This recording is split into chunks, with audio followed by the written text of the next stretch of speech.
Oke, jumpa lagi dengan saya Denny Prastio. Pada kesempatan kali ini saya akan mereview sebuah smartphone dari itel, yaitu itel S23 4G.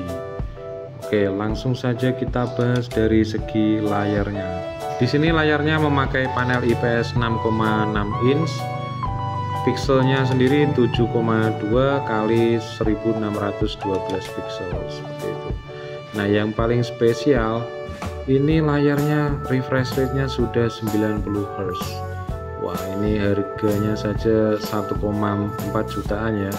Tapi sudah dibekali layar dengan 90 Hz. Itu nilai plus ya.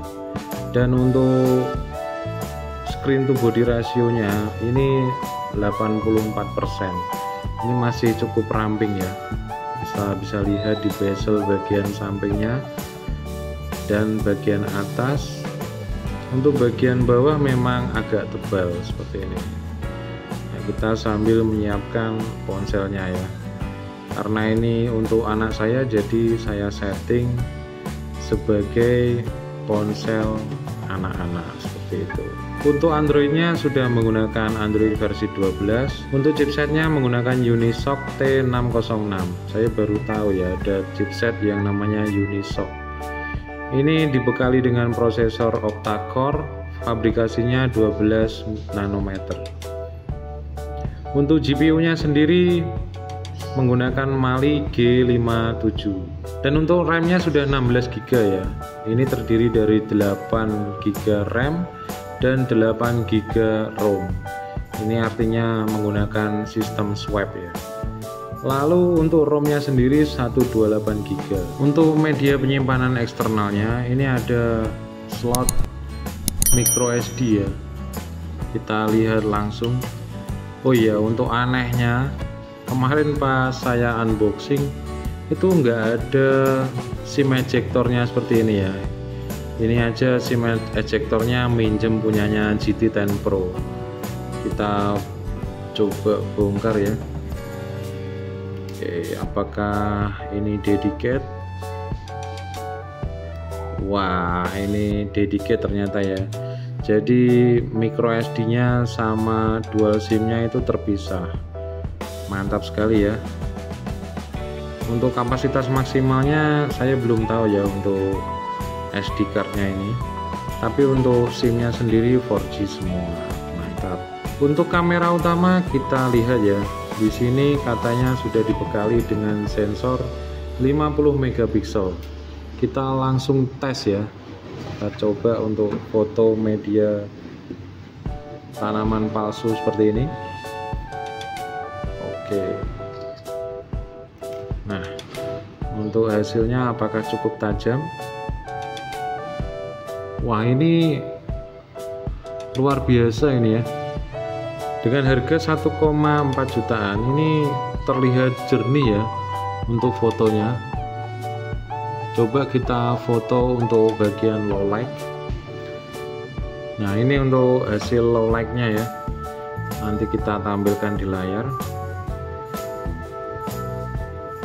Oke, untuk kamera utamanya 50 megapiksel. Dan untuk dua kameranya ini katanya 0,8 megapiksel ya. Ini cukup kecil sekali ya untuk ukuran pikselnya. Untuk kualitas rekaman videonya, kamera utamanya bisa merekam sampai 1080 piksel ya, dengan kecepatan 30 frame per second. Untuk kapasitas baterainya sendiri sudah 5000 mAh ya. Ini cukup besar. Chargernya sendiri sudah mendukung 10 watt, belum fast charging ya. Tapi di sini tulisannya 5 volt 2 ampere. Apakah 5 volt 2 ampere itu 10 watt? Silahkan tulis di kolom komentar ya bagi yang paham. Nah, untuk desainnya sendiri bisa kita lihat di bagian samping ada tombol power dan tombol volume up dan down. Di bagian sebelah kiri ada slot memori eksternal dan dual SIM tadi ya. Dan untuk layarnya sendiri sudah menggunakan panel IPS 6,6 inch. Untuk warnanya ya nggak sebagus AMOLED ya, tapi dengan harga 1,4 jutaan itu sudah worth it ya ini ya. Ini tampilan menunya baru tahu aku ya, ada tampilan menu seperti ini.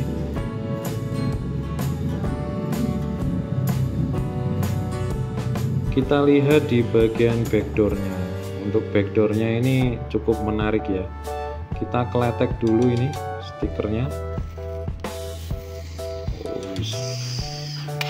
Mantap.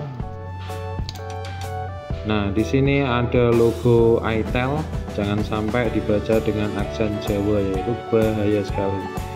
Terus di sini kameranya tertulis 50 megapiksel ultra kamera. Ini sudah didukung dengan AE kamera ya. Lalu kameranya sendiri ada 3. Oh, ini ternyata kameranya cuma ada 2 ya guys ya. Kita bisa lihat di sini. Nah, ini ternyata bukan kamera ya, yang bagian bawah ini. Ini cuma ada 50 megapiksel kamera dan 0,8 pixel.